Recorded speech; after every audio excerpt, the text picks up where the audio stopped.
Assalamualaikum warahmatullahi wabarakatuh. Selamat pagi saudaraku semuanya. Apa kabar kalian? Semoga kita sehat selalu dalam lindungan Allah Subhanahu wa taala. Tadi pagi itu tiba-tiba saja saudaraku saya menemukan seekor kucing yang mati di depan rumah warga. Kasihan juga saudaraku. Ya, beginilah salah satu tugas dari seorang RT saudaraku.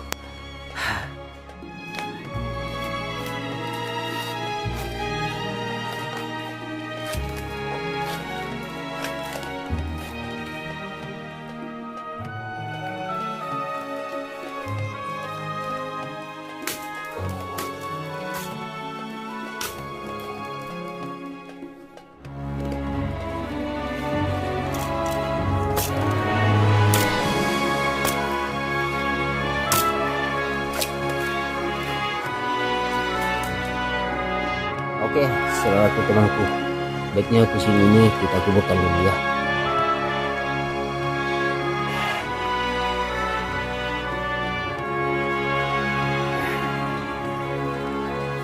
Oke.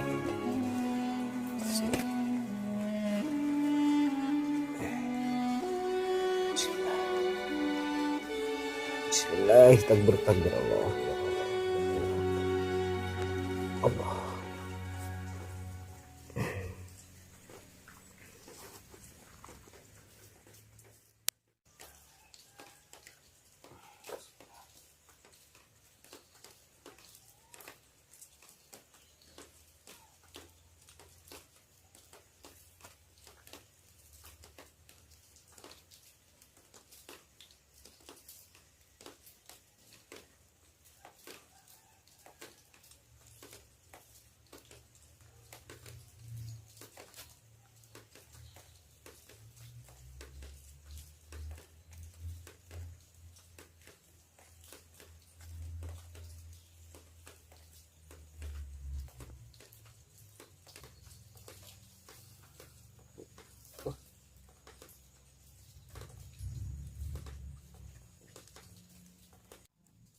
Ada yang suka mancing. Nih, saya kasih cacing. Kita kembalikan ke tanah ya, ke alamnya.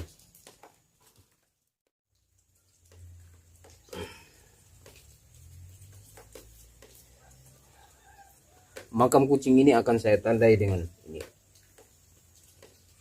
bongkahan batu solar. Kalian pernah lihat bongkahan batu solar? Ini salah satu jenis bongkahan batu solar. Ini saya kasih tanda buat makam atau kuburan dari kucing yang tadi kita kuburkan ya. Gak apa-apa, banyak kok bongkahan batu solar di sini. Nanti saya akan cari yang lebih banyak lagi ya. Oke, kita bersihkan tangan dulu.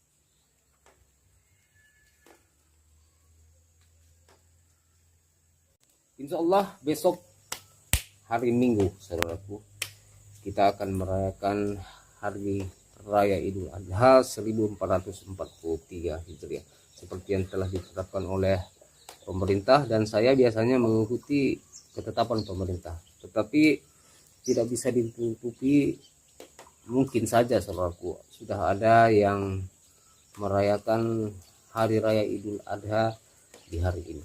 Tapi ya, saya nggak ingin mencampuri atau membahas atau menyinggung mengapa ada sampai perbedaan hari ya. Itu bukan ranah saya, dan saya tidak ingin menjadi orang yang sok tahu dan orang yang merasa paling benar. Sekarang di sini saya hanya sekedar ingin menyampaikan saja sebuah edukasi kepada kalian semua, saudaraku, mengenai pernyataan saya beberapa minggu yang lalu, di mana saya pernah mengatakan bahwa salah satu temuan kita,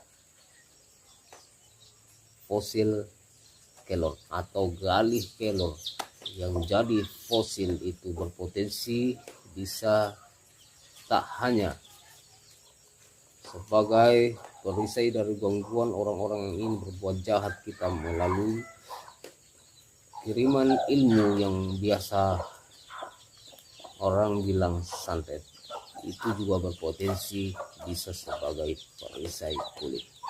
Dan salah satu caranya itu akan saya ungkapkan di episode kali ini, saudaraku, dimana untuk memasuki cara untuk mengaktifkan energi dari fosil kelor menjadi perisai kulit atau ilmu kebal, tentu ada syaratnya dan akan saya utarakan di episode kali ini ya. Kita ke sana. Ini lagi turun hujan, lagi gerimis, saudara. Takut kamera HP saya nanti bisa rusak. Saya mungkin di sini aja.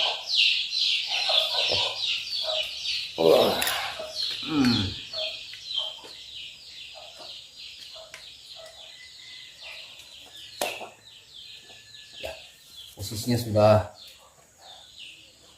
bagus kayaknya.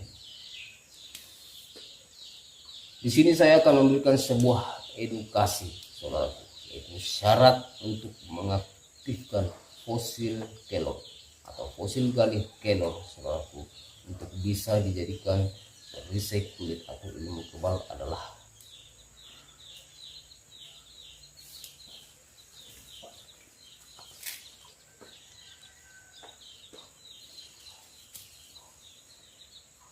biarkan fosil kelor kalian itu tetap alami, saudara.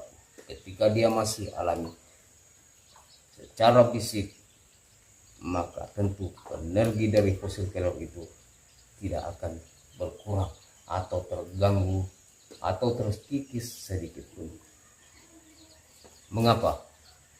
Mengapa saya membahas ini?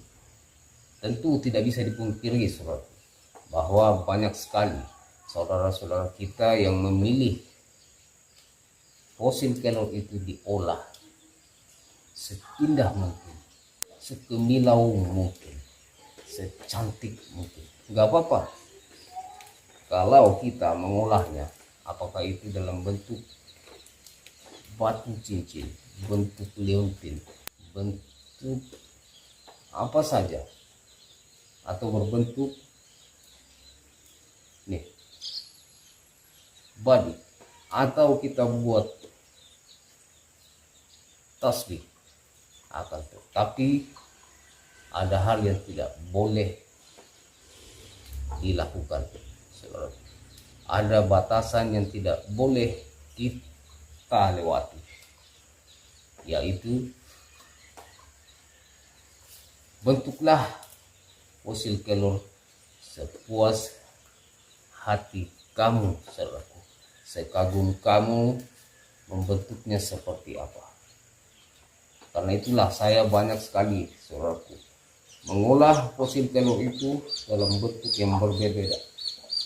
Contohnya seperti ini, saya membuat tasbih, yang dimana tentu tujuannya itu akan menjauhkan kita dari kemusyrikan. Mengapa ini bisa kita manfaatkan dalam sarana ibadah kita, saudara? Dalam berzikir, berdoa, tentunya akan melepaskan kita dari sifat kemusyrikan, mempersekutukan. Iya kan? Tetapi, saudaraku, saya hanya mengolah ini dengan ada Batasannya itu saya hanya sampai pada tahap menghilangkan goresan-goresan dari fosil kelor.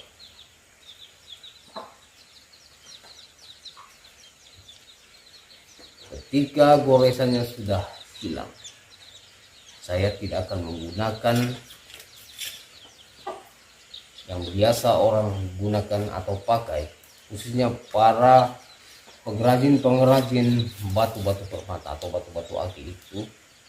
Biasanya ketika selesai tahap pengamplasan, mereka akan menggunakan serbuk intan, iya kan, atau alat-alat atau campuran-campuran apa ya namanya, campuran-campuran yang mungkin akan membuat batu permata itu menjadi lebih gemilang. Nah, batasan yang saya maksud itu adalah sampai di situ saja.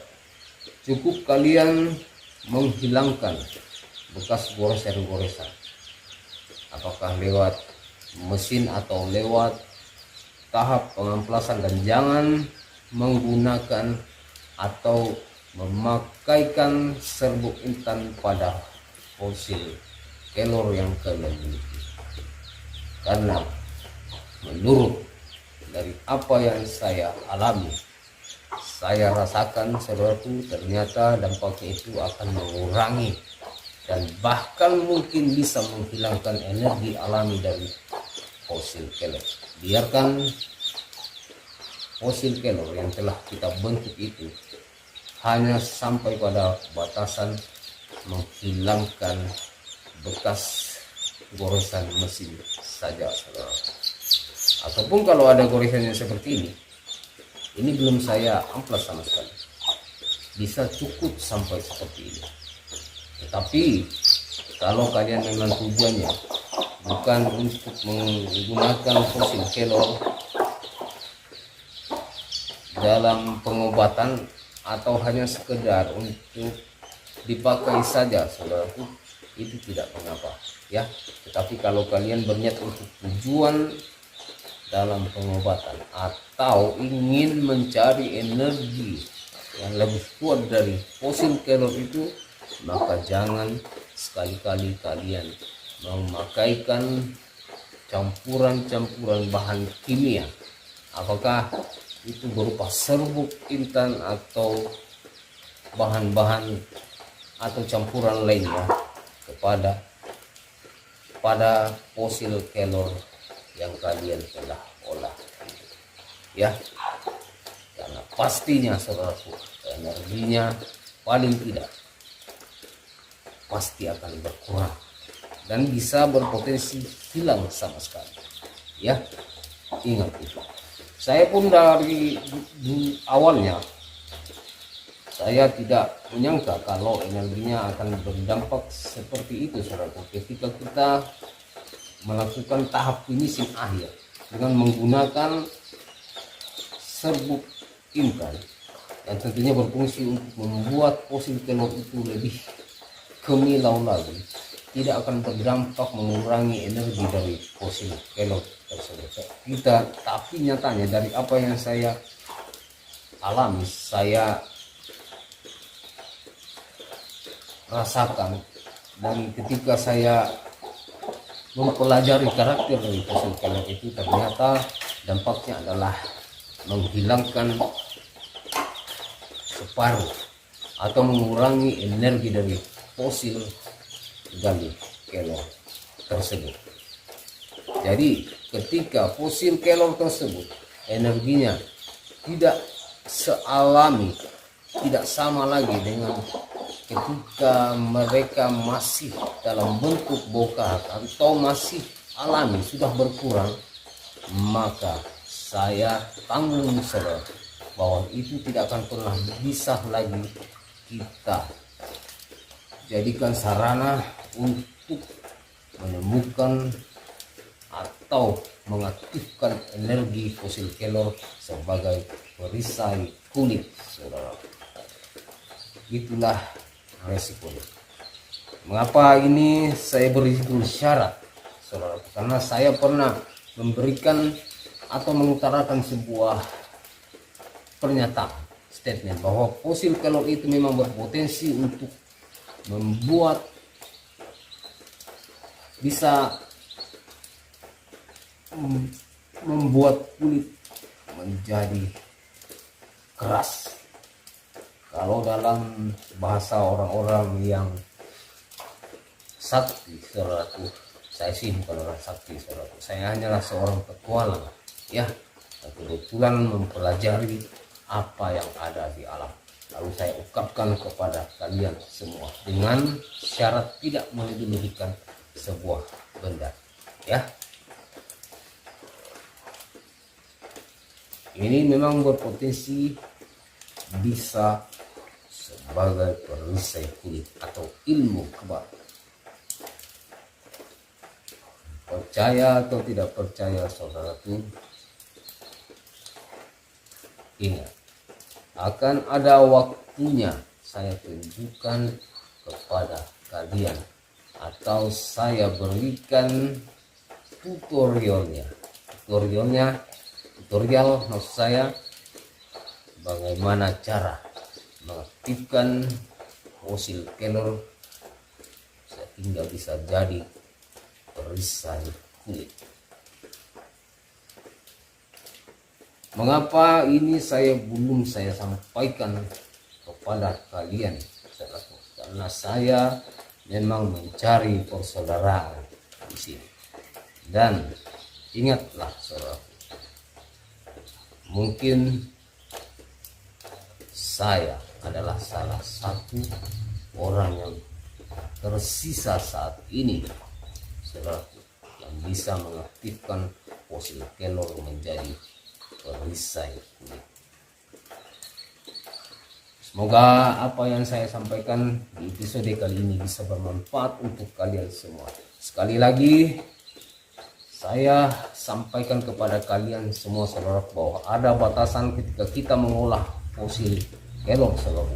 Bentuklah sesuka hati kalian, sepuas hati kalian, sekagum kalian kepada bentuk dari benda itu. Karena mungkin kalian punya hobi atau kekaguman terhadap benda, tetapi ingat, jangan pernah mendewakan benda.